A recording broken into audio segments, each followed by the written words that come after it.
ఎంతో రుచిగా ఉండి, ఎంతో తేలిగ్గా చేసేసుకునే పొట్లకాయ వేపుడు రెసిపీని షేర్ చేస్తున్నానండి. పొట్లకాయ వేపుడు ఈ విధంగా చేసి చూడండి అద్భుతంగా ఉంటుందనమాట.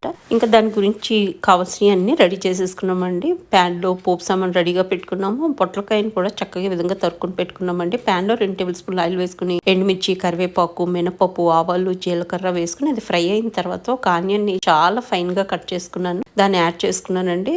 తర్వాత ఒక టీ స్పూన్ పసుపు, రుచికి సరిపడా సాల్టు, ఒక పావు టీ స్పూన్ అంత కారం వేసుకొని మొత్తం అంతా కలుపుకుంటూ చక్కగా ఫ్రై అవనిస్తామండి. లో టు మీడియం ఫ్లేమ్ లో పెట్టుకుని చక్కగా దోరగా వేపుకోవాలన్నమాట. 80-90% ఆనియన్స్ వేగిపోవాలండి. మంచి కమ్మదనం వస్తుంది. కర్రీకి చాలా బాగుంటుంది. డెఫినెట్ గా ట్రై చేయండి. ఆయిల్ ఈ విధంగా సెపరేట్ అయిన తర్వాత మనం ఈ విధంగా హాఫ్ సర్కిల్స్ గా కట్ చేసుకున్నటువంటి పొట్లకాయ పీసెస్ ని యాడ్ చేసేసుకుంటాం. యాడ్ చేసుకుని మొత్తం అంతా కలిసేలాగా మిక్స్ చేసుకుంటాం అనమాట. టోటల్ గా పోపు, ఆనియన్స్, ఉప్పు, కారం, పసుపు అంతా పొట్లకాయకి పట్టేలాగా మొత్తం మిక్స్ చేసేసుకుంటాము.